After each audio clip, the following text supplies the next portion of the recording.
அல்லேலூயா. கர்த்தருடைய பரிசுத்த நாமத்துக்கு மகிமை உண்டாவதாக. இப்பொழுதும் வாசிக்கும்படி தெரிந்து கொள்ளப்பட்ட வேத வசனம் ரோமருக்கு எழுதின நிருபம் 8வது அதிகாரம் 2வது வசனம். ரோமருக்கு எழுதின நிருபம் 8வது அதிகாரம் 2வது வசனம்.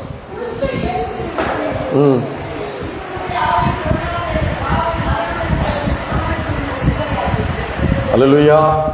கிறிஸ்து இயேசுவினாலே, யாரால? கிறிஸ்து இயேசுவினாலே ஜீவனுடைய பிரமாணம், ஜீவனுடைய ஆவியின் பிரமாணம் என்னை பாவம், மரணம் என்பவைகளின் பிரமாணத்திலிருந்து விடுதலையாக்கிற்று. பவுல் ரோமருக்கு எழுதுகிறார். இதில் பார்த்தீங்கன்னா கிறிஸ்து இயேசுவினுடைய ஜீவனுடைய ஆவியின் பிரமாணம் என்று சொல்லுகிறார். அந்த ஜீவனுடைய ஆவியின் பிரமாணம் நம்மை பாவம், மரணம் என்கிற ஒரு பிரமாணத்திலிருந்து நம்மை விடுதலையாக்கிற்று என்று சொல்லுகிறார். போன தடவை ஈஸ்டர் அன்னைக்கு பிரசங்கம் பண்ணியிருந்தேன்.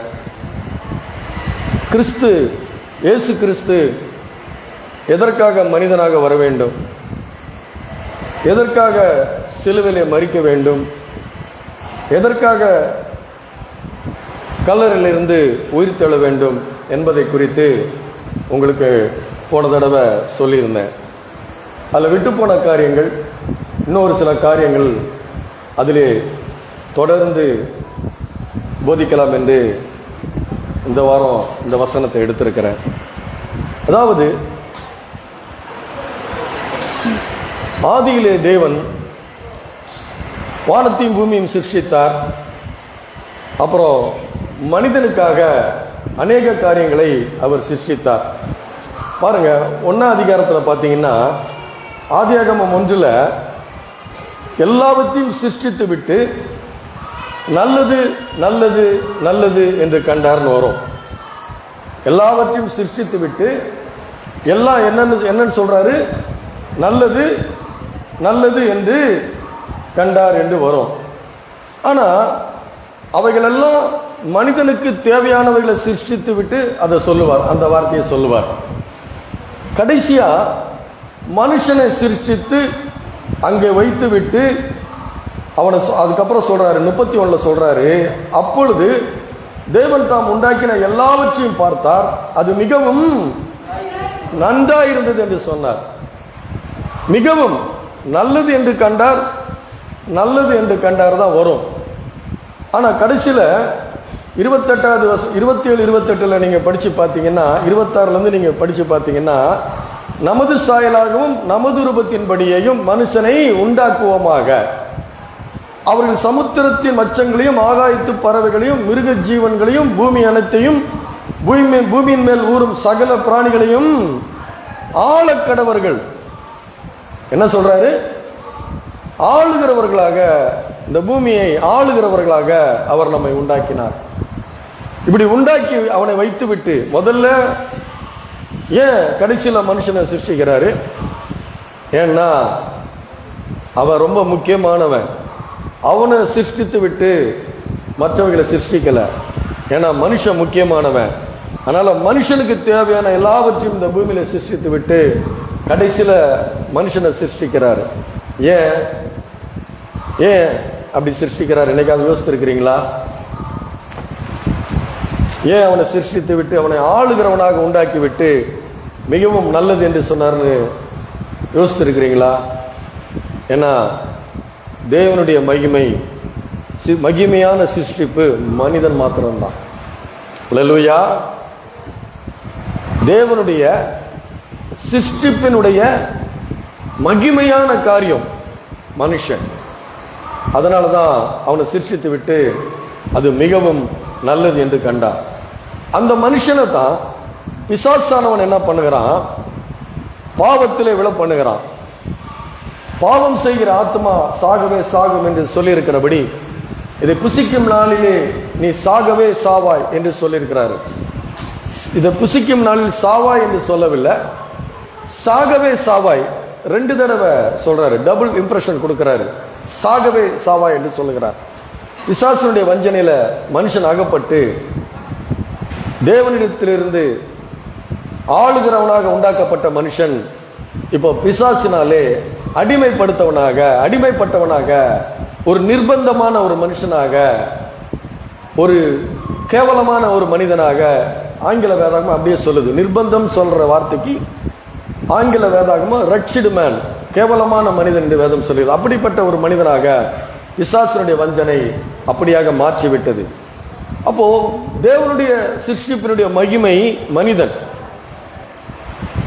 அந்த மகிமையாய் சிருஷ்டிக்கப்பட்ட அந்த மனிதனை பிசாசானவன் வஞ்சித்து பாவத்திலே விழுந்து பாவத்துக்கு அடிமையாகி அக்கிரமத்திலையும் பாவத்திலையும் மரித்து போயிருக்கிற அந்த மனிதனை அப்படியே விட முடியாது. பாருங்க, நம்ம தகப்பனே, தாய் தகப்பனே என்னை திட்டுவாங்க, இது உருப்படாதுன்னு திட்டுவாங்க. ஆனா அப்படியே விட்டுட்டாங்களா? இல்லை, எனக்கு செய்ய வேண்டியதெல்லாம் செஞ்சு படிக்க வச்சு, சரியா படிப்பு வரலனாலும் ஒரு வேலையில நிற்க வச்சு, அந்த வேலையில இருக்கும்போதே ஒரு கல்யாணத்தையும் பண்ணி வச்சாங்க. அல்லேலூயா. ஒரு உலகத்தில் இருக்கிற ஒரு தாய் தகப்பனே அப்படி செய்ய முடியும் என்றால் நம்மை சிருஷ்டித்த அன்பினாலே சிருஷ்டித்தார். எப்படி, எதனால சிருஷ்டித்தாரு? அன்பினாலே சிருஷ்டித்தார். அந்த அன்பினாலே சிருஷ்டித்த அந்த மனிதனை விட முடியாது, அப்படியே விட முடியாது. ஏன்னா அவன் மனிதன் தேவனுடைய சாயல், தேவனுடைய ரூபம். அவனை அப்படியே விட்டுட முடியாது. எப்படியே போகட்டும், எனக்கு கீழ்ப்படியில, பாவத்தில் இருக்கிறான், அக்கிரமத்தில் இருக்கிறான், அழிஞ்சு போகட்டும் அப்படின்னு அப்படியே விட முடியல. ஏன்னா இவர்கிட்ட இருந்தது என்னன்னா அன்பு. என்னது இது? அன்பு. அந்த அன்பினாலே அவர் என்ன பண்றாரு? அவனை மீட்டெடுக்க அவர் மனிதனாக அவர் வர வேண்டியதாகி போய்விட்டது. அல்லேலூயா. எதனால வர வேண்டியதாக போய்விட்டது? அவனை மீட்டெடுக்க மனிதன் இழந்து விட்டான். ஆளுகிற தன்மை இழந்து விட்டான், அதிகாரத்தை இழந்து விட்டான், பாவத்துக்கு அடிமையாகி விட்டான்.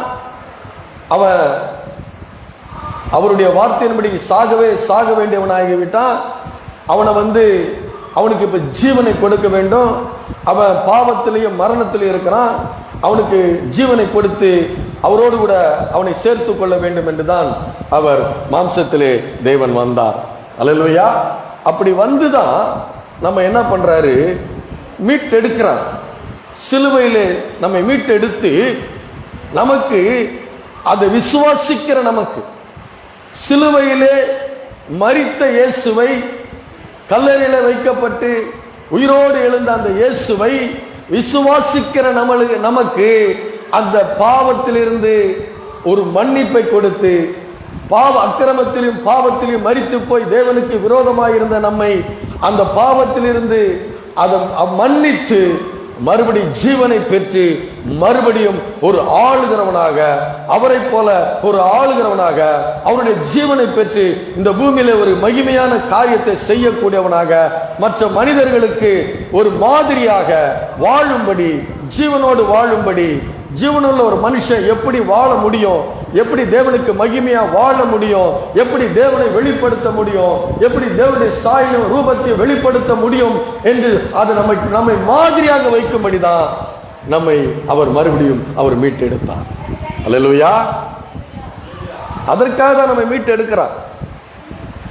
அன்பு ஒரு பக்கம், அன்பு ஒரு பக்கம், அந்த இழந்து போன எல்லாவற்றையும் மறுபடியும் அவனுக்கு கொடுத்து மறுபடியும் அவனை ஆளும்படி தம்முடைய வல்லமையினாலும் தம்முடைய பலத்தையும் அவனுக்கு கொடுத்து அவனை ஒரு உயர்ந்த அடைக்கலத்தில் வைக்கும்படிதான் அவர் மறுபடியும் அவர் என்ன பண்ணார்? மனுஷனா வர வேண்டியதா இருந்தது, நமக்கு ஜீவனை கொடுக்க வேண்டியதாய் இருந்தது. அல்லேலூயா. அப்படி விழுந்து போன மனிதர்கள் எப்படிப்பட்ட ஒரு வல்லமையான காரியத்தை செய்கிறார்கள் என்பதை நம்ம இன்னைக்கு பார்க்க போறோம். அப்போஸ்தலர் நடபடிகள் 6ஆம் அதிகாரம் 8வது வசனம் படிங்க. ஸ்தேவான்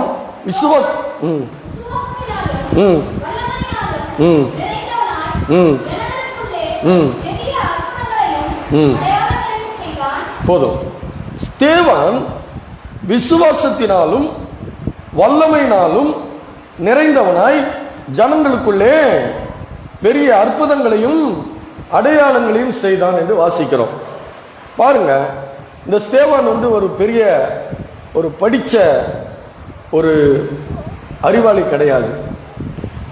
யாரு இந்த ஸ்தேவான்? எப்படிப்பட்டவன்? மிகவும் உயர்ந்த படிப்பு படித்தவன், ஒரு பெரிய ஒரு அறிவாளி கிடையாது.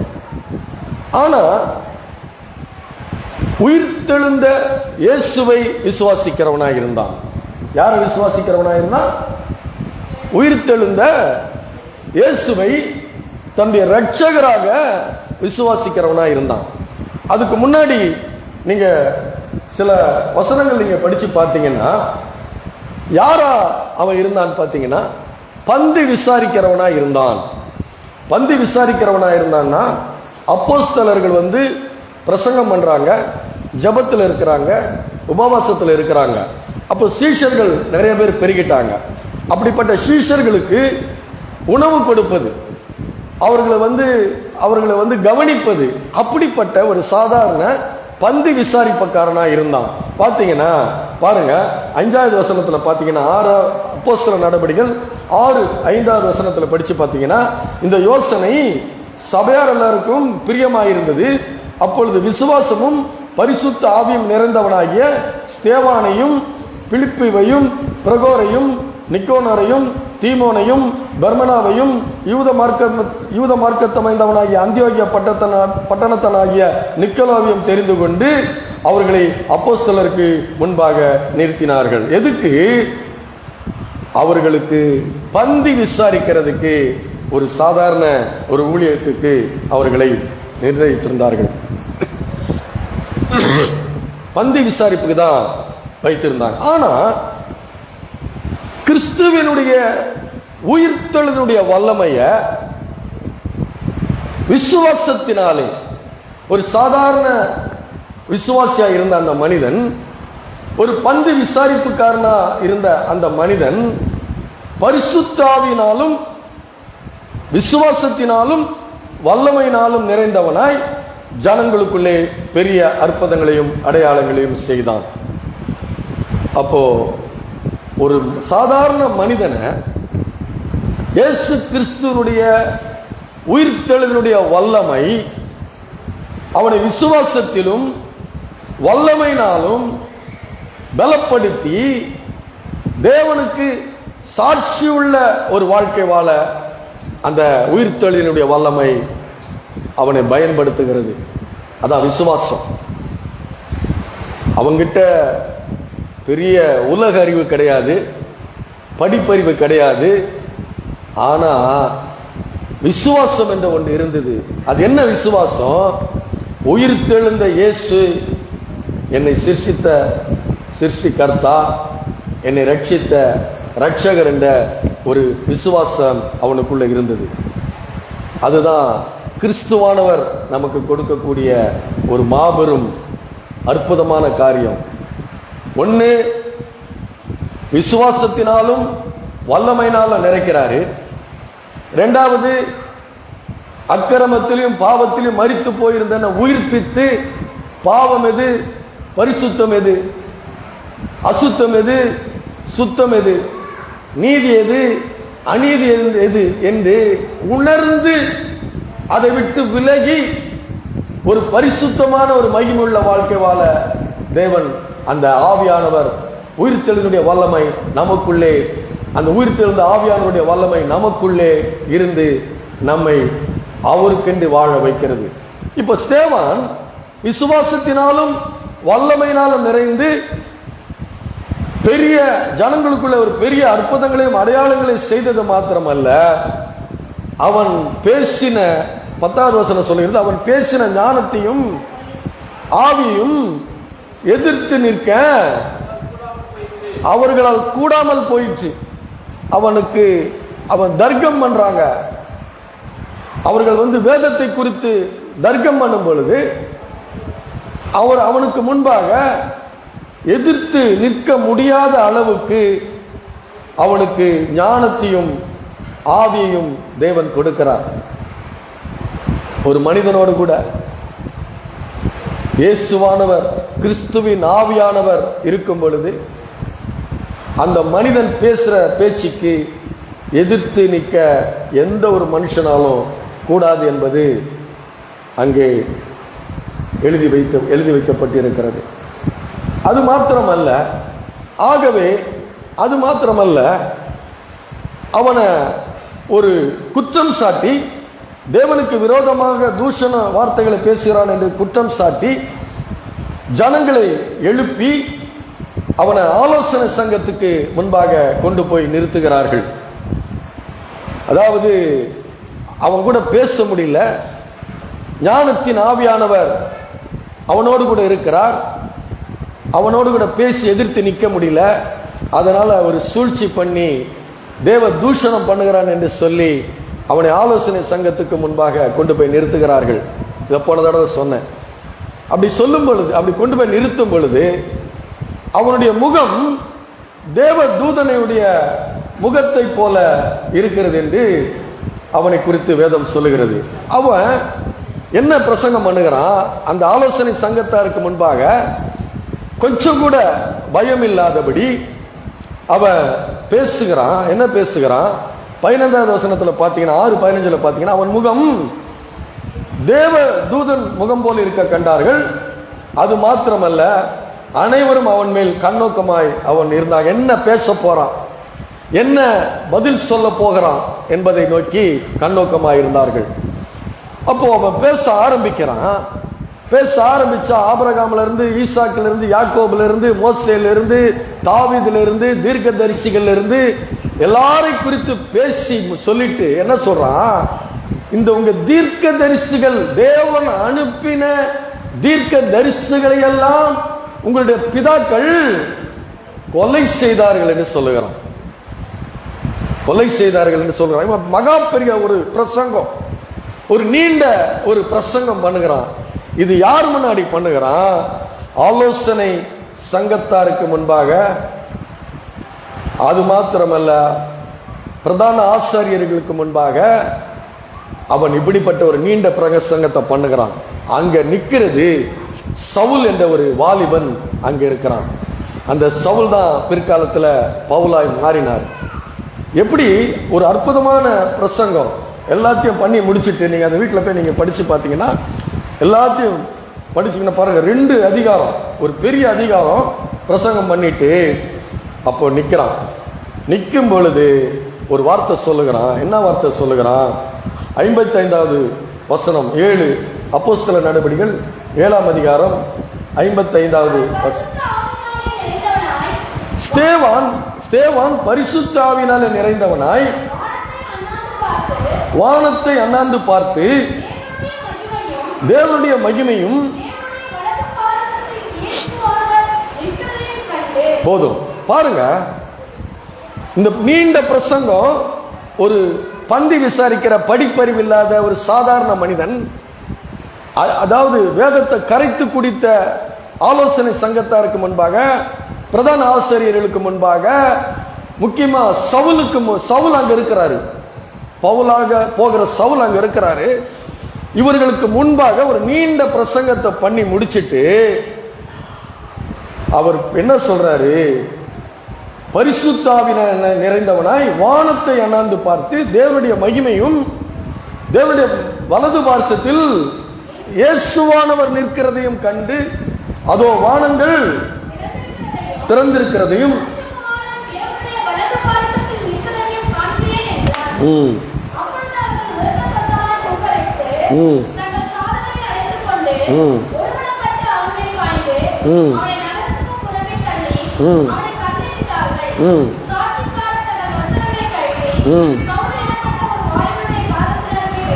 போதும் பாருங்க, அவன் வானத்தை அண்ணாந்து பார்த்து தேவனுடைய மகிமையும் தேவனுடைய வலது பார்சத்தில் இயேசுவானவர் நிற்கிறதையும் கண்டு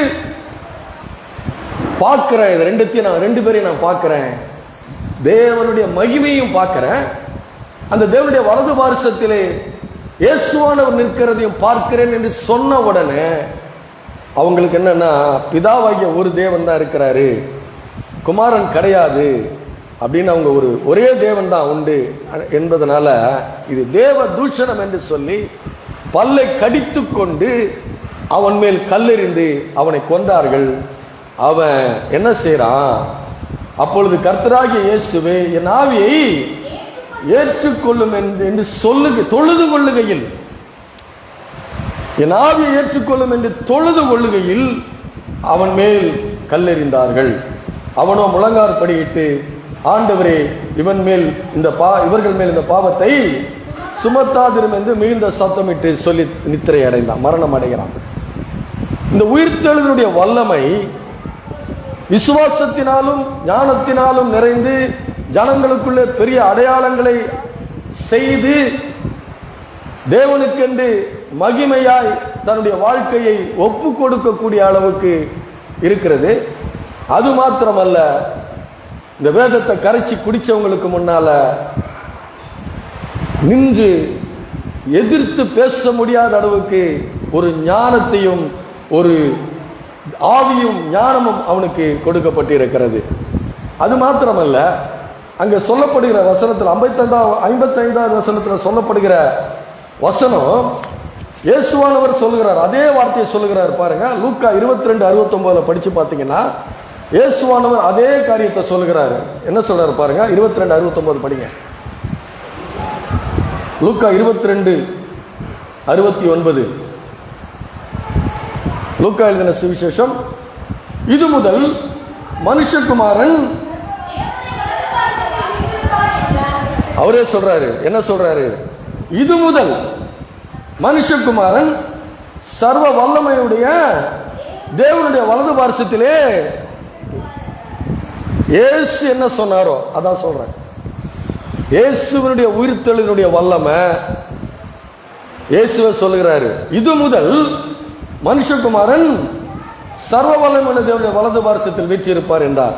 அதே இயேசு என்ன சொன்னாரோ அந்த வார்த்தை மாறாதபடி ஸ்தேவான் சொல்லுகிறான். ஸ்தேவான் மரிக்கும் தருவாயிலே விசுவாசத்தினாலும் பரிசுத்த ஆவியினுடைய வல்லமையினாலும் நிறைந்து ஒரு சாதாரண பந்தி விசாரிப்புக்காரனாயிருந்த அந்த ஸ்தேவான் பிதாவினுடைய மகிமையும் குமாரன் அவருடைய வலது பார்சத்தில் நிற்கிறதையும் கண்டு என் ஆவியை நம்முடைய கரத்தில் ஒப்படைக்கிறேன் என்று சொல்லி தொழுது கொள்ள ஆரம்பிக்கிறான். அப்பொழுது கல்லெறிந்து அவனை கொள்ளுகிறார்கள். அல்லேலூயா. அந்த உயிர்த்தெழுதலுடைய வல்லமை அந்த ஒரு மனிதனை மரணத்தை கண்டு அஞ்சாதபடி, மரணத்தை ஏற்றுக்கொள்ளும்படி, மரணத்தை வெட்கப்படுத்தும்படி பவுல் சொல்றாரு இல்லையா? பிற்காலத்தில் பவுல் சொல்கிறாரு, இதெல்லாம் பவுலுடைய சவுலா இருக்கிற இந்த சவுலுடைய கண்களுக்கு முன்பாக இதெல்லாம் நடக்குது. ஏன் அப்படி சொல்றேன்னா, பவுல் தர்சு பட்டணத்தாயிருந்து வேதத்தை அலசி ஆராய்ந்து அவரை எதிர்த்து நிற்க முடியாதபடி தர்க்கம் பண்ணுகிற அளவுக்கு அறிவாற்றல் நிறைந்தவர், ஞானம் நிறைந்தவர். அப்பேற்பட்ட சவுல் இந்த கிறிஸ்தவர்களை அழிக்கும்படி, துன்புறுத்தும்படி, சிறைப்படுத்தும்படி, ஒடுக்கும்படி தான் அவரை கூப்பிட்டாங்க. ஆனா அவருக்கு முன்பாக இந்த ஸ்தேவான் அவ்வளவு அற்புதமா ஞானத்தினால் நிறைந்த ஒரு பெரிய பிரசங்கத்தை பண்ணினது மாத்திரமல்ல, கிறிஸ்துவின் ஆவியானவர் அவனுக்குள்ள இருந்ததுனால மரணத்தை சந்திக்கும் பொழுது மரணத்தை கண்டு அஞ்சாதபடி தொழுது கொள்ளும் போது, கல்லெறியும் பொழுது கூட இந்த பாவத்தை அவர்கள் மீது சுமத்தாதிரும் என்று வேண்டிக் கொண்ட ஒரு சூழ்நிலை சவுலுடைய இருதயத்தை கொஞ்சம் அசைச்சிருக்கும். இது போல அன்பு என்கிட்ட இல்லையே. இப்படி மரணத்தை கண்டு ஒரு பயப்படாத ஒரு மனிதன், பிதாவே இவர்கள் மீது இந்த பாவத்தை சுமத்தாதிரும் என்று சொல்லி அந்த பிதாவிடம் தன்னுடைய ஜீவனை ஒப்பு கொடுக்கிற ஒரு சுபாவம் எங்கிருந்து வந்தது? அது மாத்திரமல்ல, மரணத்தை கண்டு அஞ்சாதபடி, மரணத்தை வெட்கப்படுத்தும்படி, அந்த மரணத்தை ஏற்றுக்கொள்ளும்படி அப்படிப்பட்ட ஒரு விசுவாசம் எங்கிருந்து வந்தது, அப்படிப்பட்ட ஒரு நம்பிக்கை எங்கிருந்து வந்ததுன்னு சொல்லி அவர் இருதயத்திலே மிகவும் ஆழமாய் அவர் சிந்தித்தார். அதனாலதான் ஆண்டவர் சொல்லுகிறார் இல்லையா, சரீரத்தை மாத்திரம் கொல்ல வல்லவர்களுக்கு பயப்படாதேயுங்கள். எதுக்கு சொல்றாரு? இந்த உலகத்தில் கிறிஸ்துவுக்கென்று நீ வாழ ஆரம்பிக்கும் பொழுது, கிறிஸ்துவனுடைய நாமத்தினுடைய மகிமைக்கென்று வாழ ஆரம்பிக்கும் பொழுது உனக்கு துன்பங்கள் நேரலாம், மரணங்கள் நேரலாம். ஆனா என்ன பேசணும்னு உனக்கு தெரியாம இருக்கலாம். அந்த நேரத்தில் ஆவியானவர் பேசுவார்னு சொல்றாரு. அது மாத்திரமல்ல, சரீரத்தை கொல்ல வல்லவர்களுக்கு, சரீரத்தை கொல்ல வல்லவர்களுக்கு மாத்திரமே நீங்கள் பயப்படாதீர்கள். யாருக்கு பயப்படணுமா? ஆத்துமாவை நரகத்திலே தள்ள வல்லவருக்கு பயப்படுங்கள் என்று அவர் சொல்லுகிறார். அப்போ இந்த மனிதனுக்குள்ளே ஒரு மரண பயம் இல்லை. மரணத்தை வெட்கப்படுத்துகிற அளவுக்கு மரணத்தை எதிர்கொண்டு அந்த மரண தருவாயில கூட என் ஆவியை உம்முடைய கரத்திலே ஒப்படைக்கிறேன் என்று சொல்லி அவர் கையில ஒப்படைத்து அவர்கள் மீது இந்த பாவத்தை சுமத்தாதீர்கள் என்று சொல்லி ஒப்படைக்கிற ஒரு ஒரு இருதயம் எப்படி வந்தது? அதுதான் இயேசு கிறிஸ்துவினுடைய உயிர்த்தெழுதலுடைய வல்லமை ஒரு மனுஷனுக்குள்ள இருக்கும் பொழுது. அதுதான் படிச்சோம். ரோமர் 2:8-2 என்ன படிச்சோம்? கிறிஸ்து இயேசுவினாலே ஜீவனுடைய ஆவியின் பிரமாணம் என்னை பாவம் மரணம் என்கிற பிரமாணத்திலிருந்து என்னை விடுதலையாக்கிற்று. இயேசு கிறிஸ்துவை விசுவாசிக்கிறவர்களுக்கு மரண பயம் கிடையாது. என்ன பயம் கிடையாது? மரண பயம் கிடையாது. அது மாத்திரமல்ல, ஒரு நம்பிக்கை இருக்குது, மகிமையின் நம்பிக்கை. நான் சொன்னேன், தேவனுடைய சிருஷ்டிப்பினுடைய மகிமை இருக்கிறதுலேயே எல்லா சிருஷ்டிப்புகளிலும் ஒரு மகிமையான சிருஷ்டிப்பு மனிதன். அந்த மனிதன் அந்த இயேசுவினுடைய வல்லமையை, இயேசு விசுவாசித்து அந்த இயேசுவினுடைய வல்லமையை பெற்றுக்கொண்டு அந்த மனிதன் அந்த தேவனை விசுவாசிப்பது நமக்கு மகிமை. அல்லேலூயா. கிறிஸ்து நமக்கு மகிமையாய் போய்விடுகிறார். அல்லேலூயா. புரியுதா உங்களுக்கு நான் சொல்றது? எப்படி அந்த தன்னுடைய ஜீவனை பத்தி கவலைப்படாம அந்த ஜீவனை ஒப்பு கொடுக்கக்கூடிய விசுவாசம், மரண தருவாயில கூட, நம்ம கல்லறிந்து கொல்ல போகிறார்கள் என்ற தருவாயில கூட உள்ள அந்த பரிசுத்த ஆவியினுடைய வல்லமையானவர் நமக்குள்ள இருக்கும் பொழுது, அந்த ஆவியை நம்ம அவர்கிட்ட ஒப்பு கொடுக்கும் பொழுது நமக்கு கிறிஸ்து மகிமையா இருக்கிறார். ஏன் மகிமையா இருக்கிறாரு? தேவனுடைய சிருஷ்டிப்பு மனிதன், மனிதனுடைய விசுவாசம் கிறிஸ்து. அந்த கிறிஸ்து கிட்ட ஒப்படைக்கிறான். அவர் உயிர் தெழுந்தது போல என்னையும் உயிர் தெள வைப்பார். அல்லேலூயா.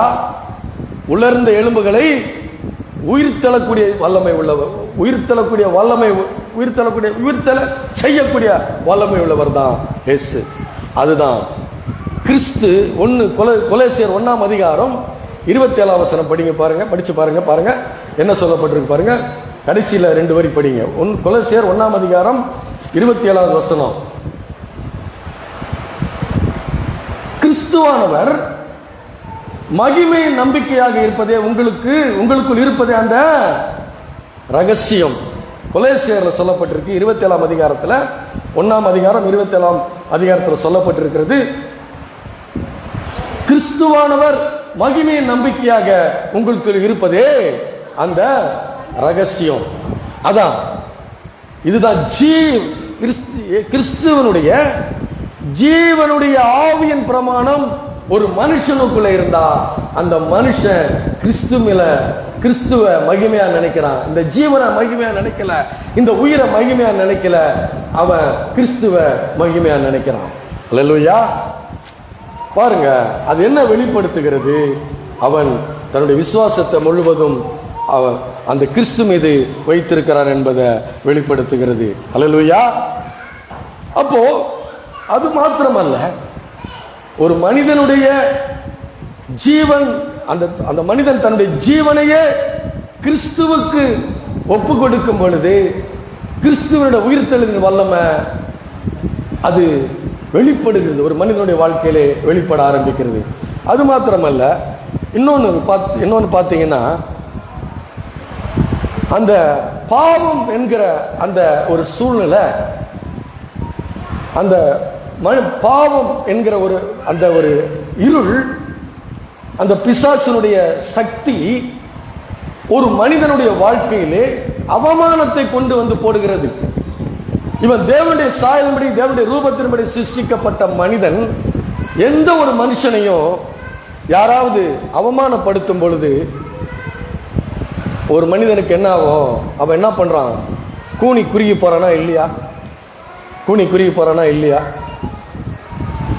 செய்யற வேலையை சொல்றதுக்கு கூட இன்னைக்கு நமக்கு வெக்கமா இருக்குது. என்னவா இருக்குது? செய்யற வேலை, என்ன வேலை செய்யறோம்னு சொல்றது கூட நமக்கு சில நேரத்தில் வெக்கமா இருக்குல்ல. பாவம், அதுக்கு பேரு பாவம். வேலை செய்யறது தப்பு இல்லை, வேலையை சரியா செய்யாம இருக்கிறது தான் தப்பு, நேர்த்தியா செய்யாம இருக்கிறது தான் தப்பு. அப்ப இந்த பாவம் ஒரு மனிதனை என்ன பண்ணுது? அவமானப்படுத்துகிறது. பாவம் செய்து, அக்கிரமம் செய்து, திருட செய்து, கொள்ளையடிக்க செய்து, பல காரியங்களை செய்து அவன் பிடிக்கப்படும் பொழுது அவன் ஒரு அவமானப்படுகிற ஒரு சூழ்நிலையை பாவம் செய்து, அது மாத்திரமல்ல, அவன் எல்லாருக்கும் முன்னாடி மாட்டிக்கிட்டான்னா அவன் கூனி குறுகுறான், திருடுறான். மாட்டிக்கிட்டான் என்ன பண்றான்? கூனி குறுகுறான். எது கூனி குறுகுறான்? மாட்டிக்கிட்டமேன்னா அவன் திருட போறான்னு தான் தெரிஞ்சுதான் திருட போறான். ஆனா மாட்டிக்கிட்டவன என்ன பண்றான்? செய்த தப்புக்காக கூனி குறுகுறானா?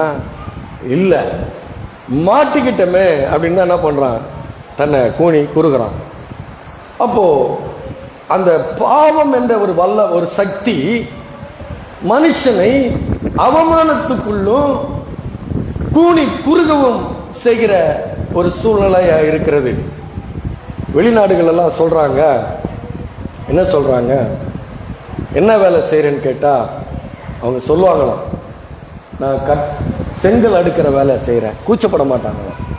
என்ன பட மாட்டாங்களா? நான் கட்டட வேலை செய்யறேன், செங்கல் அடுக்கி அது மேல சிமெண்ட் போடுற வேலை செய்யறேன் அப்படின்னு சொல்லுவாங்களாம். நான் முடி வெட்டுற வேலை செய்யறேன் அப்படின்னு சொல்லுவாங்களாம். எந்த வேலை செய்தாலும் நான் இந்த வேலை செய்யறேன்னு சொல்லி ஒரு கௌரவமா சொல்லுவாங்களாம். ஆனா பாருங்க, நம்ம ஊர்ல தான் நம்ம என்ன வேலை செய்யறோம்னு சொல்றதுக்கு என்ன பண்றோம்? கொஞ்சம் என்ன பண்றோம்? ஏன்னா தப்பா நினைச்சிருவாங்களோ அப்படின்னு சொல்லிட்டு என்ன பண்றோம்? அதுக்கு ஒரு வேற பேர் வச்சு நம்ம சொல்றோம். சிறு வயசுல ஒரு 17 வயசு இருக்கும் எனக்கு. 17 வயசு இருக்கும்போது நான் எங்க சொந்த ஊருக்கு போயிருந்தேன். ஏன்னா எங்க அக்கா, என் சகோதரி அங்க இருந்தாங்க. அப்ப அங்க இருக்கும் பொழுது ஒருத்தங்க சந்திக்க வேண்டிய சூழ்நிலை இருந்து நான் பக்கத்துல இருக்கிறேன். அப்ப இது யாருன்னு கேட்டாங்க. என் தம்பி. என்ன பண்றான் உன் தம்பின்னு கேட்டாங்க. சென்னையில ஒரு கடை வச்சிருக்கான்னு சொல்லிட்டாங்க. என்னது? ஒரு கடை. நான் அப்படியே கூனி குறுகி போயிட்டேன். ஏன்னா நான் ஒரு கடையில் மாதம் 700 ரூபாய் சம்பளத்துக்கு வேலை செஞ்சுட்டு இருக்கேன். எவ்வளோ சம்பளத்துக்கு? 700 ரூபாய் சம்பளத்துக்கு வேலை செய்துட்டு இருக்கேன். அவங்க சொல்லியிருக்கலாம், என் தம்பி வேலை செய்கிறான்னு சொல்லியிருக்கலாம். அது அவங்களுக்கு வெட்கம். என் தம்பி ஒரு இடத்துல வேலை செய்கிறான்னு சொல்கிறதுக்கு என்ன அது? வெட்கம். அதனால அவங்க என்ன சொல்லிட்டாங்க? என் தம்பி சென்னையில் கடை வச்சிருக்கான்னு சொல்லிட்டாங்க. நான் அது இன்னும் மறக்கல. நான் அந்த இடத்துல கூனி குறுகி போயிட்டேன். ஏன்னா அப்போ நான் வேலை செய்கிறது எனக்கு ஒரு அவமானமாக இருக்குதா? அவங்களுக்கு அவமானமாக இருக்குது. நான் அவமானமாக நினைக்கல, அவங்களுக்கு அது அவமானமாக இருக்குது. அவங்க அவமானத்தை பார்க்கும்போது பொய் சொல்கிறாங்களேன்னு சொல்லும்போது எனக்கு அந்த இடத்துல என்னுடைய மனம் உடைந்து போனது. பாவம் பாவம் மனிதர்களை வெட்கப்படுத்துகிறது, அவமானப்படுத்துகிறது. என்ன, எப்படி இருக்கிறோம், எந்த நிலைமையில இருக்கிறோம், நான் யாரா இருக்கிறேன், எந்த இடத்துல இருக்கிறேன், எப்படிப்பட்டவனா இருக்கிறேன் என்பதை சொல்லுவதற்கு தயங்குகிறது, அவமானப்படுகிறது. வெட்கப்படுகிறது. இது பாவம் செய்கிற ஒரு காரியம். ஒரு மனிதனை பாவம் செய்ய வைக்கிற காரியம். இதை நீங்க எந்த அளவுக்கு புரிஞ்சிருக்கிறீங்கன்னு தெரியல. எந்த அளவுக்கு நீங்க இந்த காரியத்தை புரிஞ்சிருக்கீங்கன்னு தெரியல. ஒவ்வொரு காரியத்திலையும் உலகம் நம்மை கூனி குறுக வைக்கிறதுக்கும், அவமானப்படுத்துவதற்கும், ஒரு மனுஷனை ஒடுக்குவதற்கும், அவனுடைய கௌரவத்தை குறைக்கிறதற்கும், அவன் தகுதியற்றவன் என்று சொல்வதற்கும் இந்த உலகம் தயங்குவதே கிடையாது. ஆனா அந்த தயக்கங்கள், அந்த பயங்கள், அந்த ஒடுக்குதலின் சக்தி, அந்த அழிக்கிற சக்தி, ஒரு மனுஷனை ஒடுக்குகிற, அழிக்கிற, அவனை கூனி குறுகி போகிற சக்தி, அவனை அவமானப்படுத்துகிற அந்த சக்தியை எதிர்கொள்ளக்கூடிய சக்தியை கொடுக்கிறது எதுன்னு கேட்டீங்கன்னா, இயேசு கிறிஸ்துனுடைய உயிர்த்தெழுனுடைய வல்லமை கொடுக்கிறது. அல்லேலூயா. எத்தனை பேருக்கு இது புரியுது உங்களுக்கு? நான் இந்த ஊர்க்காரன், இந்த இடத்துக்காரன் சொல்றதை விட கிறிஸ்து எனக்கு ஜீவன். அல்லேலூயா. நான் ஆண்டவருடைய சாயல்படி, ரூபத்தின்படி உண்டாக்கப்பட்டவன். அந்த வானத்தையும் பூமியும் உடையவருடைய அவருடைய சந்ததி நான் என்று எத்தனை பேருக்கு சொல்ல முடியும்? அந்த உயிர்த்தெழுடைய வல்லமை சொல்ல முடியுமா உங்களால? அல்லேலூயா.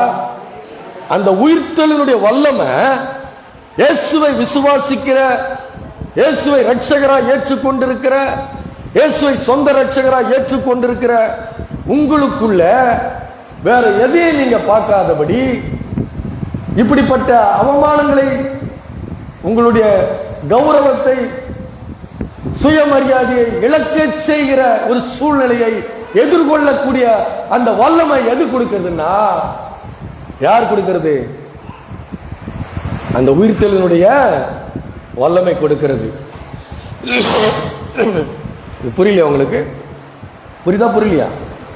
இல்ல, நான் இந்த வேலை தான் செய்யறேன்.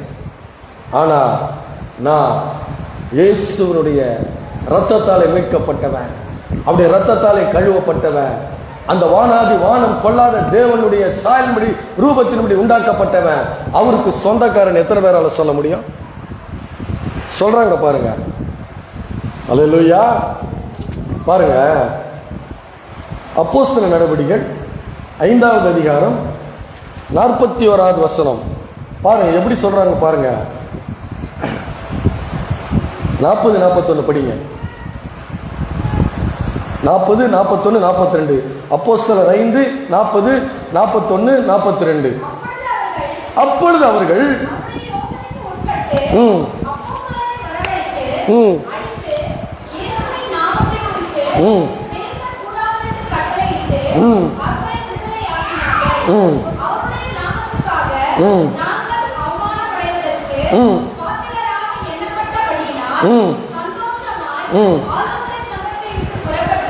போதும் பாருங்க, இருங்க படிக்கலாம்.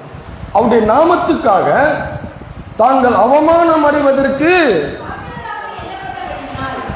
பாருங்க, யாருக்காக? இயேசுவுக்காக அவமானம் அடைவதற்கு பாத்திரராக எண்ணப்பட்டபடியால் அவமானம் அடைவதற்கு பாத்திரவானா மாறிட்டாங்க. அப்படி பாத்திரவானா என்னன்னா, கூனி குறுகணும் இல்ல, அவமானப்படுத்துறாங்க, அடித்து அவமானப்படுத்துறாங்க. அடித்து அவமானப்படுத்துற என்ன பண்ணணும்? தலை குனியணும், வெட்கப்படணும். ஐயோ, இப்படி அவமானத்தினுடைய பாத்திரம் ஆயிட்டமே, இப்படி நம்மளை இயேசுவுக்காக நம்மளை அடிச்சுட்டாங்களே அப்படின்னு தலை குனிஞ்சு வரல. அவமானம் அடைவதற்கு பாத்திரராக எண்ணப்பட்டபடியால் சந்தோஷமாய், அல்லேலூயா, அவமானத்தை பார்த்து கூனி குறுகல, அவமானம் அடைவதற்கு பாத்திரராக எண்ணப்பட்டபடியால் அவர்கள் சந்தோஷமாய் ஆலோசனை சங்கத்தை விட்டு புறப்பட்டு போனார்கள். அதான் சொல்றேன், நீ வாழ்க்கையிலே சில நேரம் என் மனைவியை சொல்லுவேன், பைத்தியம் போல பேசுகிறாயேன்னு சொல்லுவேன். ஏன் அவ்வளோ ஒரு விசுவாசம் யார் மேல? நான் இயேசுவின் பிள்ளை. அடிக்கடி இந்த வார்த்தையை சொல்லுவாங்க, நான் இயேசுவின் பிள்ளைம்பாங்க. சில காரியம் முட்டாள்தனமா செய்யும் பொழுது பைத்தியன்னு சொல்லுவேன். ஆனா அவங்க சிரிச்சுக்கிட்டு நான் இயேசுவின் பிள்ளை அப்படின்வாங்க. பாருங்க, அவமானம் அடைவதற்கு இயேசுவுக்காக, இயேசுவினுடைய நாமத்திற்காக அந்த ரட்சகர் யார் என்று உன்னுடைய இருதயத்திலே ஆழமாய் போய்விட்டால் எது போகணும்? உயிர்த்தெழுதலுடைய வல்லமை, ஒரு இயேசுவினுடைய உயிர்த்தெழுதலுடைய வல்லமை உங்களுடைய இருதயத்திலே ஆழமாய் போய்விட்டால், அந்த நாமத்துக்காக நீ வாழ ஆரம்பிக்கும் பொழுது, பரிசுத்தமாய் வாழ ஆரம்பிக்கும் பொழுது, தேவனுடைய நாமத்தினுடைய மகிமைக்கென்று வாழ ஆரம்பிக்கும் பொழுது, உன்னை நீ தகுதியற்றவன், நீ அதுக்கு லாயக்கு இல்லை, நீ இப்படிப்பட்டவன், நீ அப்படிப்பட்டவன் என்று சொல்லும் பொழுது கூட அவருக்காக அவருடைய நாமத்தின் மகிமை கண்டா நாம் வாழ அப்படி வாழும் பொழுது அவமானம் அடையக்கூடிய சூழ்நிலையை கூட சந்தோஷமா ஏற்றுக்கொள்ளக்கூடிய வல்லமை தான் அந்த உயிர்த்தெழுதலுடைய வல்லமை. அல்லேலூயா. அதுதான் வெளிப்படுகிறது. என்ன வெளிப்படுகிறது? அவமானம் அடைவதற்கு பாத்திரராக எண்ணப்படும் பொழுது சந்தோஷப்படுகிறது. வெக்கப்படல, குறுகி போகல, ஐயோ என் மானம் போச்சுன்னு சொல்லல. சந்தோஷப்படக்கூடிய வல்லமை அது உயிர்த்தெழுதல் வல்லமை. அது யாருக்கிட்ட இருந்து வருது? இயேசுவிடத்திலிருந்து வருது. அது இயேசுவினுடைய ஆவியானவர் இருந்தாதான் அது வரும். அதனாலதான் வேதம் சொல்லுகிறது, அவமானத்தை எண்ணாமல் சிலுவை சகித்தாரா நம்முடைய தேவன். எதை சகித்தாரா? அவமானத்தை எண்ணாமல் நம்முடைய தேவன் சிலுவையை அவர் சகித்தார். அவர் அல்லேலூயா. அதான் அவர் சொல்றாரு, பவுல் சொல்லுகிறார் 7ஆம் அதிகாரம், ரோமருக்கு எழுதின நிருபம் 7ஆம் அதிகாரத்தில் அவர் சொல்றாரு. என்ன சொல்றாரு பாருங்க, 7:20 19-20 படிங்க. ஆதலால் நான் விரும்புகிற நன்மையை செய்யாமல் விரும்பாத தீமையை செய்கிறேன். அந்தபடி நான் விரும்பாததை செய்தால் நான் அல்ல, எனக்குள்ளே வாசமா இருக்கிற பாவமே. என்ன சொல்றாரு? நான் விரும்புகிறத செய்ய முடியல, விரும்பாததை செய்யறேன். விரும்பாததை செய்யறதுக்கு காரணம் எனக்குள்ள இருக்கிற பாவம். அப்படி செய்யறதுனால நான் பாவ பிரமாணத்துக்கு, என்கிட்ட என்ன பாவம் இருக்கு, என்ன இருக்குது? தீமை உண்டு என்கிற ஒரு பிரமாணம் இருக்கிறது. அது மாத்திரமல்ல, அந்த பாவ பிரமாணம் 23ஆம் வசனம் சொல்லுகிறது, என்ன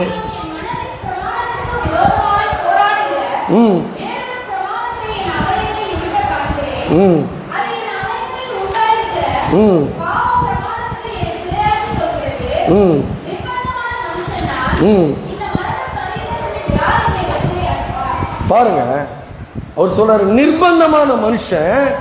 அதுக்கு முன்னாடி என்ன சொல்றாரு? என் அவயங்களில் உண்டாயிருக்கிற பாவ பிரமாணத்துக்கு என்னை சிறையாக்கி கொள்கிறது.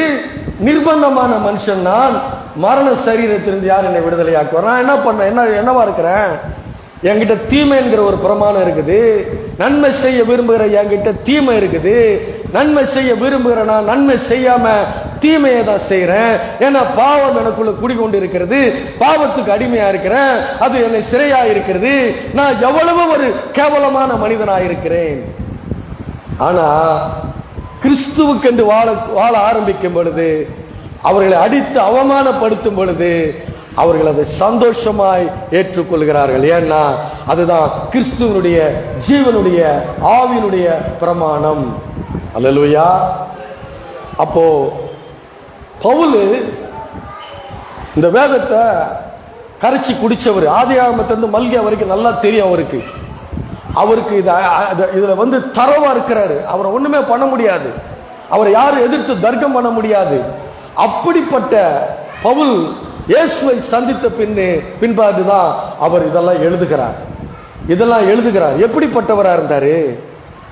ஸ்தேவான கல்லெறிவதற்கு இவர் தான் காரணம். ஸ்தேவானுடைய மரணத்துக்கு இவர் தான் காரணம், இவர் தான் ஜீவனுள்ள தேவனை ஆராதித்துக் கொண்டிருந்தார். அதில் அவர் மேன்மை பாராட்டினவராயிருந்தார். ஜீவனுள்ள தேவனை நான் ஆராதிக்கிறேன், எனக்கு பிரமாணம் இருக்குது, எனக்கு பண்டிகைகள் இருக்குது, எனக்கு பலிகள் இருக்குது, எனக்கு ஆலயங்கள் இருக்குது, அவர் தான் வானத்தையும் பூமியும் உண்டாக்கின தேவன், அவருக்கு தான் நான் சேவை செய்கிறேன் என்று சொல்லி தன்னுடைய இருதயத்திலே அப்படிப்பட்ட ஒரு பெருமை உள்ள மனுஷனாய் அவர் இருந்தார். ஆனா அவருக்கு ஸ்தேவான கல்லெறிகிறதுல எந்த விதமான சங்கடமே இல்லை. ஸ்தேவான கல்லெறிவதற்கு எந்த விதமான சங்கடமுமே இல்லை. ஏன் இல்லை? எனக்கு எல்லாம் தெரியும், அவன் தப்பு, ஸ்தேவான் பண்றது தப்பு, நான் கரெக்டு, நான் செய்யறது தான் சரி, எனக்கு வேதம் தெரியும் அப்படின்னு சொல்லி அவர் இருந்தார். இதுக்கு ஒரு பெரிய உதாரணம் பார்த்தீங்கன்னா, யோவான் 8ஆம் அதிகாரம் 4ஆம் வசனம் படிங்க. யோவான் 8:4.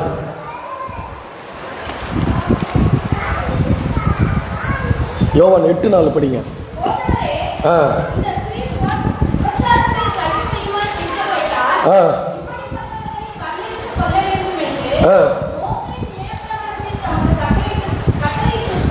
பாருங்க என்ன சொல்றாங்க யூதர்கள், என்ன இஸ்ரவேல் ஜனங்கள் என்ன பண்றாங்க, ஒரு பெண் தன்னுடைய பிழைப்புக்காக அவளுக்கு வேற வழி இல்லை, அவ தெரியல, கர்த்தரை தெரியல, எப்படி வாழணும்னு தெரியல, தெரியாம என்ன பண்றா, தன்னுடைய வாழ்க்கை நடத்துவதற்கு விபச்சாரம் பண்றான். அதை எப்படி பிடிச்சாங்களாம்? 4ஆம் வசனம் என்ன சொல்லுகிறது? இந்த ஸ்திரீ விபச்சாரத்திலே கையும் மெய்யுமாய் பிடிக்கப்பட்டால். எப்படிப்பட்ட வார்த்தையை போட்டிருக்கு பாருங்க. அதுக்கு முன்னாடி வசனம் சொல்ல, அதுக்கு முன்னாடி அதுக்கு அடுத்த வசனம் படிங்க.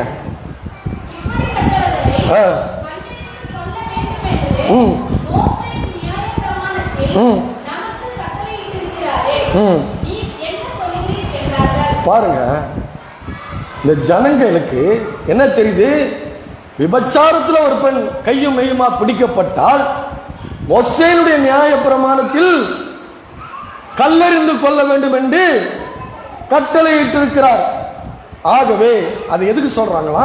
இயேசு மீது குற்றம் சாட்டுவதற்கான போதும். பாருங்க இயேசு எப்படி மடக்கிறாங்க பாருங்க. எப்படி மடக்கிறாங்க? எல்லாரையும் குணமாக்குகிறாரு, நன்மை செய்கிறவரா இயேசு சுற்றி திரிகிறாரு. இப்போ ஒரு 10 பேர் வராங்க, 100 பேர் இருக்கிறாங்க, அந்த இடத்துல 100 பேர் இருக்கிறாங்க. ஒரு 10 பேர் ஒரு பெண்ணை கையும் மெய்யுமாய் பிடித்து கொண்டு இயேசுவினிடத்திலே குற்றம் கண்டுபிடிக்கும்படி கொண்டு நிறுத்தி கேட்கிறாங்க. எதுக்கு கேட்கிறாங்க? அது என்னைக்காவது யோசித்து பார்த்துருக்கிறீங்களா? ஏன் கேட்கிறாங்க? அவர் நன்மை செய்கிறவராய் சுற்றி திரிகிறார், இரக்கமுள்ளவராய் இருக்கிறார், குஷ்டரோகிகளை சுகமாக்குகிறாரு, மரித்தோரை உயிரோடு எழுப்புகிறாரு, குருடர்களுக்கு பார்வையை கொடுக்கிறாரு, கூனியை நிமிரச் செய்கிறாரு. ஒரு இடத்துல கேட்கிறாங்கல்ல, குருடன், இவன் குருடனாய் பிறந்தது இவன் செய்த பாவமா, இவன் பெற்றோர் செய்த பாவமா? அப்போ இந்த கூணு, குருடு, நொண்டி, மொடம், பெரும்பாடு, குஷ்டரோகம் இப்படிப்பட்டவங்களா யாரு? பாவிகள். அப்படித்தானே? என்ன வருது எல்லாருக்கும்?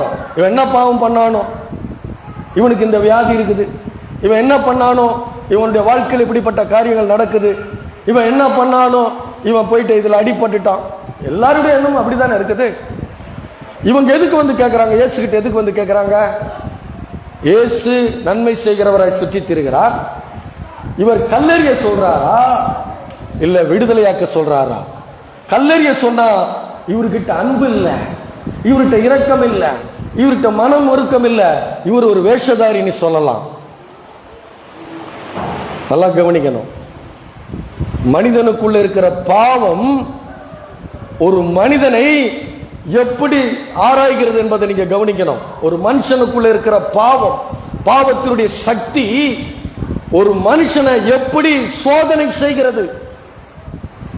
நல்லா கவனிங்க. கல்லெறிய சொன்னா நன்மை செய்கிறேன், உங்ககிட்ட இரக்கம் இல்லை. அவனை விடுதலை ஆக்கிட்டீன்னா உன்கிட்ட என்ன இல்லை? நீதி இல்லை. என்ன இல்ல? அன்பு. கல்லெறி சொன்னா உன்கிட்ட அன்பு இல்ல. அவளை விடுதலையாக்கிட்டீன்னா உனக்கிட்ட என்ன இல்ல? மோசேனுடைய நியாய பிரமாணத்துக்கு எதிராக நீ நிக்கிற. மோசே கல்லெறிய சொல்லி இருக்கிறாரு, ஏன் நீ கல்லெறி இல்ல? கல்லெறிஞ்சிட்டினா உங்ககிட்ட இரக்கம் இல்ல, அன்பு இல்ல. அவரை குற்றம் சாட்டணும், அவர் தகுதியற்றவனா மாற்றணும். நீ மோசேயுடைய நியாய பிரமாணத்துக்கு, இந்த சட்ட திட்டங்களுக்கு நீ விரோதமானவன் என்று இயேசுவை குற்றம் சாட்ட வேண்டும். அந்த முகாந்தரம் உண்டாக வேண்டும் என்று சொல்லி அவர் என்ன பண்றாங்க, ஒரு கட்டத்துக்குள்ள கொண்டு வந்து நிறுத்துகிறார்கள். கர்த்தருக்கு என்று பரிசுத்தமா தேவனுடைய சித்தத்தை செய்ய வந்திருக்கிற இயேசுவுக்கு அந்த நிலைமை. அதுக்கு அவர் சொல்றாரு,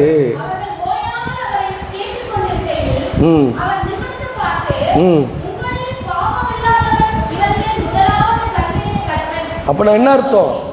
அப்ப என்ன அர்த்தம்?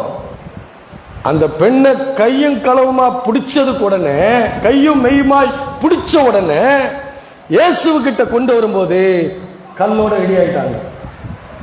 கல்லோட வர்றாங்க. அல்லேலூயா. புரியுதா உங்களுக்கு நான் பேசுறது? புரியுதா புரியலையா? புரியலையா? இயேசு கிட்ட வந்து கேட்கிறாங்க, மோசேனுடைய நியாய பிரமாணத்தின்படி இவள் கல்லெறியப்பட வேண்டும், நீர் என்ன சொல்லுகிறீர்? என்ன சொல்லுகிறீர்? அவளை விடுதலை பண்ணுனா நீ மோசேனுடைய நியாய பிரமாணத்துக்கு எதிராக இருக்கிற. கல்லெறிந்து கொல்ல சொன்னா உங்ககிட்ட அன்பு இல்லை, இரக்கம் இல்லை, நல்லவன மாதிரி நடிச்சுக்கிட்டு அலைகிற. அதுதான் அதனுடைய அர்த்தம். அவர் என்ன சொல்றாரு, கல் வர கையில் ரெடியா இருக்குது. அவளை பிடிச்சவன கல்லோட எடுத்துட்டு வந்துட்டாங்க. ஏன்னா இவங்க வந்து கல்லெறிஞ்சு கொள்றதுல வந்து இவங்க வந்து எக்ஸ்பர்ட். ஏன்னா ஸ்தேவான கல்லெறிஞ்சவங்க தானே, இவங்க ஸ்தேவான கல்லெறிகிறவங்க தானே. அதான் ஒரு மனுஷங்கிட்ட பாவம் ஒரு மனுஷனுக்குள்ள இருந்தினா இன்னொரு மனுஷனை, தேவனுக்கு என்று பக்தி வைராக்கியமா இருக்கிற மனுஷனை குற்றப்படுத்துவதற்கு கல் ரெடியா இருக்கும். அல்லேலூயா. ஆண்டவர் சொல்றாரு, உங்களில் பாவம் இல்லாதவன் முதலாவது கல்லெறிய கடவன் என்று சொல்லி மறுபடியும் எழுத ஆரம்பிச்சிட்டாரு. இவங்க என்ன பண்ணிருக்கணும்? கல் எரிஞ்சிருக்கணும். கல் எரியல. பெரியோர் முதல் சிறியோர் வரை என்ன பண்ணிட்டாங்களாம்? ஒருவராய் போய்விட்டார்கள். நான் இன்னொன்று சொல்றேன் கேளுங்க. யூதர்கள் இந்த இஸ்ரவேல் ஜனங்க கல் எடுத்துட்டு வந்தாங்க பாத்தீங்களா? இந்த கல் எடுத்துட்டு வந்த இஸ்ரவேல் ஜனங்கள் வருஷம் எப்போ வருஷம் பாவ நிவாரண பலி என்று ஒன்று கொடுக்க வேண்டும். அல்லேலூயா. இந்த இஸ்ரவேல் ஜனங்கள் வருஷம் தேவனுடைய ஆலயத்தில் போயிட்டு பாவ நிவாரண பலி என்று ஒன்று செலுத்தப்பட வேண்டும். அதை அவங்க செலுத்துறாங்க. ஒரு தடவை செலுத்துறதோட நிறுத்தலங்க, வருஷம் செலுத்துறாங்க. ஏன் செலுத்துறாங்க? எனக்கிட்ட பாவம் இருக்குன்னு போய் செலுத்துறாங்க. பாவ நிவாரண பலி செலுத்துறாங்க. அப்ப உங்ககிட்ட பாவம் இருக்குது, ஆனா நீ எப்படி நியாயம் இருக்க முடியும்? நீ சரி, இன்னொருத்தர் தவறு, எப்படி நீ விரல் நீட்ட முடியும்? கேட்கறேன், புரியுதா உங்களுக்கு நான் கேட்கறது? அப்ப எப்படி உங்க கல் எடுத்துட்டு வர முடியும்? எடுத்துட்டு வர முடியாது. எடுத்துட்டு வர கூடாது. ஏன்? இவங்களே வருஷம் பாவ நிவாரண பலிய தேவனுடைய சன்னிதானத்தில் போய் தேவனுக்கு என்று செலுத்துகிற இஸ்ரவேல் ஜனங்க தான். ஆனா இந்த பெண்ணு பாவி, இவனும் பாவி. தேவனுடைய பார்வையில குட்டி பாவி பெரிய பாவின்னு கிடையாது. எல்லோரும் பாவம் செய்து ஏகமாய் கெட்டு போனார்கள். அல்லேலூயா. தேவனுடைய பார்வையில எல்லாரும் என்ன பண்றாங்க? பாவி. ஆனா நாம என்னவா இருக்கிறோம்? என்ன தப்பு பண்றான், என்ன பாவம் பண்றான், அவங்கிட்ட என்ன குறை இருக்குது? உயிர்த்தெழுதலுடைய வல்லமை ஒரு மனிதனுக்குள்ளே இருந்தால், ஒரு மனிதனுக்குள்ளே உயிர்த்தெழுதலுடைய வல்லமை இருந்ததுன்னா அவமானப்பட்டாலும் அது சந்தோஷமா ஏற்றுக்கொள்வான். அல்லேலூயா. கர்த்தருக்கு என்று அவமானப்பட்டாலும் அவன் சந்தோஷமா ஏற்றுக்கொள்வான். அப்படி அவன் பாவி என்று உணர்த்தப்பட்டால், ஒரு மனிதன் பாவி என்று உணர்த்தப்பட்டால் தன் பாவங்களை மறிக்கிறவன் வாழ்வடைய மாட்டான். அடிக்கடி சொல்றாரு நம்ம சாத்ரா கையா, தன் பாவங்களை மறைக்கிறவன் வாழ்வடைய மாட்டான், அவைகளை அறிக்கை செய்து விட்டு விடுகிறவனோ இரக்கம் பெறுவான். இவங்களுக்கும் இரக்கம் தேவை, கல் எடுத்துட்டு வந்தவங்களுக்கும் இரக்கம் தேவை, அந்த பெண்ணுக்கும் இரக்கம் தேவை. இயேசுடைய பார்வையில ரெண்டு பேருக்குமே இயேசு தேவை. அந்த உயிர்த்தெழுதலுடைய வல்லமை ஒரு மனிதனுக்குள்ள இருந்தா அந்த மனிதன் அவமானப்படுவதற்கு பாத்திரராக எண்ணப்பட்டாலும் அவன் சந்தோஷம் அடைவான், சோர்ந்து போக மாட்டான். சோர்ந்து போகாமல் நன்மை செய்து கனத்தையும் அழியாமையும் தேடுகிறவர்களுக்கு தேவன் நித்திய ஜீவனை அளிப்பார்.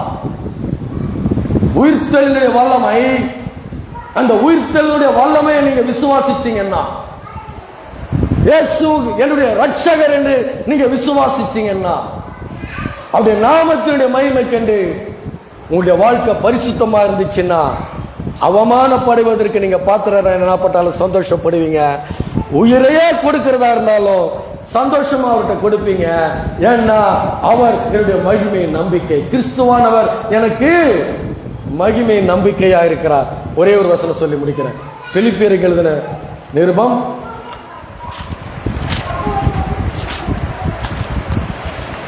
பிலிப்பியருக்கு எழுதின நிருபம்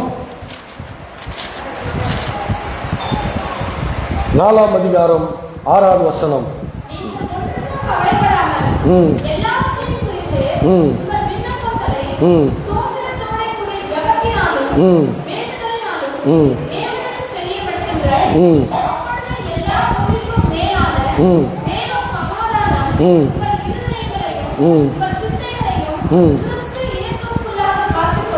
போதும்.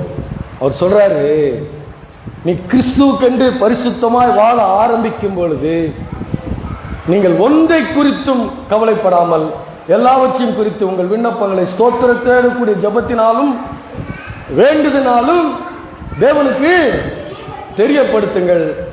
அப்பொழுது எல்லா புத்திக்கு மேலான தேவ சமாதானம் உங்கள் இருதயங்களையும் உங்கள் சிந்தைகளையும் கிறிஸ்து இயேசுவுக்குள்ளாக தான் காத்துக்கொள்ளும். வெளியே இருந்தா காத்துக்கொள்ள முடியாது, கிறிஸ்துவுக்கு வெளியே இருந்தா காத்துக்கொள்ள முடியாது. அந்த உயிர்த்தெழுதலுடைய வல்லமை உங்களுக்குள்ளும், அதாவது அவர் உங்களுக்குள்ளும் நீங்கள் அவருக்குள்ளும் இருந்தால் உங்கள் இருதயங்களையும் சிந்தைகளையும் கிறிஸ்து இயேசுவுக்குள்ளாக காத்துக்கொள்ளும். அது எல்லா புத்திக்கு மேலான தேவ சமாதானம் உங்களுக்கு கொடுக்கப்படும். அல்லேலூயா. இந்த உயிர்த்தெழுதலுடைய வல்லமை என்பது ஒரு சாதாரணமான காரியம் கிடையாது. இந்த உயிர்த்தெழுதலுடைய வல்லமை ஒரு அற்புதமான ஒரு வல்லமையாய் அது இருக்கும். அல்லேலூயா. அப்போ எதற்கு வந்தாரு?